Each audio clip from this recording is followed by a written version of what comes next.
Hi! మీరు ఎప్పుడైనా doctor దగ్గరికి వెళ్లి ఆయన మీ గుండె ధ్వని వినడానికి స్టెతస్కోప్ వాడినట్టు చూశారా? చిన్న శబ్దాలు కూడా డాక్టర్ చెవికి పెద్దగా వినిపించడానికి కారణమేమిటో మనం తెలుసుకుందాం. స్టెతస్కోప్లో 3 ముఖ్య భాగాలుంటాయి. చెస్ట్ పీస్, ఇది మన శరీరంపై ఉంచుతారు. ట్యూబ్లు, ఇవి శబ్దాన్ని తీసుకెళ్తాయి. ఇయర్ పీస్, ఇవి డాక్టర్ చెవిలో పెడతారు. శబ్దం ఎలా ప్రయాణిస్తుంది? డయాఫ్రగాన్ని మన శరీరంపై ఉంచితే లోపల హృదయం లేదా ఊపిరితిత్తుల శబ్దాలు డయాఫ్రగాన్ని కంపింపచేస్తాయి. ఈ కంపనాలు ట్యూబ్ ద్వారా నేరుగా డాక్టర్ చెవికి చేరతాయి.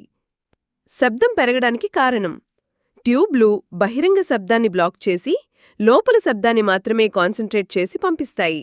శబ్ద తరంగాలు డిస్పర్షన్ లేకుండా నేరుగా తక్కువ లోటుతో చెవిలోకి చేరతాయి. అందుకే చిన్న శబ్దాలు కూడా పెద్దగా స్పష్టంగా వినిపిస్తాయి.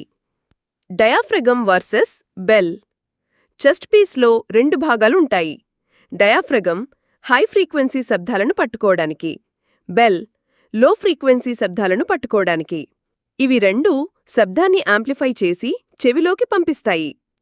సరళంగా చెప్పాలంటే, ఇది చిన్న గొట్టంలో మాట్లాడితే అవతలి వ్యక్తికి మన శబ్దం ఎక్కువగా వినిపించడాన్ని పోలి ఉంటుంది.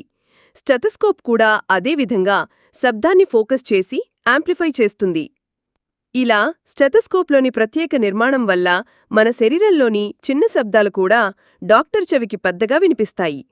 మీరు కూడా ఈ సైన్స్ మ్యాజిక్ను ఇప్పుడు అర్థం చేసుకున్నారు కదా?